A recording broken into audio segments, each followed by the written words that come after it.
Hello guys, welcome back to this video. இன்னைக்கு இந்த video நம்ம எதை பத்தி பார்க்க போறோம் அப்படின்னா Cloud SQL for MySQL Quick Start. இந்த லேப் எப்படி கம்ப்ளீட் பண்றதுன்னு தான் பார்க்க போறோம். Let's go into this video.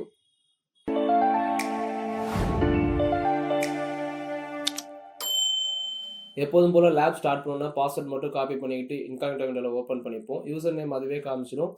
Password மட்டும் நம்ம கொடுத்து நெக்ஸ்ட் கொடுத்துப்போம்.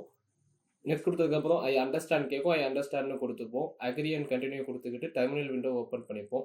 டெர்மினல் விண்டோ ஓப்பன் ஆனதுக்கப்புறம் கண்டினியூ கேட்கும். கண்டினியூ கொடுத்துக்கோங்க. தென் காட் இட் கேட்கும். காட் இட் கொடுத்துக்கோங்க. இந்த டேப் ஓப்பன் ஆனதுக்கப்புறம் புதுசாக ஒரு நியூ டேப் ஓப்பன் பண்ணி அதில் இந்த லிங்க்கை ப்ரெஸ் பண்ணிக்கோங்க. லிங்க் டிஸ்கிரிப்ஷனில் இருக்குது. இதில் ஃபஸ்ட்டு பாக்ஸ் காப்பி பண்ணி இங்கே வந்து என்டர் பண்ணிக்கோங்க.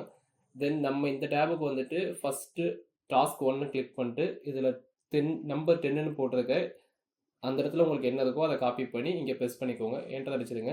தென் அகைன் கிட்டப் டேபுக்கு போயிட்டு இதை காப்பி பண்ணி இங்கே வந்து என்டர் பண்ணிக்கோங்க. டெர்மினல் விண்டோவில் என்டர் பண்ணிடுங்க. ஆத்தரைஸ் கேட்கும். ஆத்தரைஸ்க்கு ஓகே கொடுத்துருங்க. ஓகே கொடுத்ததுக்கப்புறம் கொஞ்சம் லோட் ஆகும். கொஞ்சம் டைம் எடுத்துக்கும். டைம் எடுத்ததுக்கப்புறம் நம்ம போய் செக் பண்ணோம் அப்படின்னு சொன்னால் கம்ப்ளீட் ஆகிருக்கும். வாங்க போய் செக் பண்ணுவோம். ஆல்ரெடி ரன் ஆனதில் ஆல்ரெடி 50 கம்ப்ளீட்னு காட்டுது. இதையும் செக் பண்ணுவோம். இதுவும் கம்ப்ளீட் ஆகிடுச்சு. இந்த லேபை கம்ப்ளீட் பண்ணியாச்சு. Okay guys, let's see in the next video.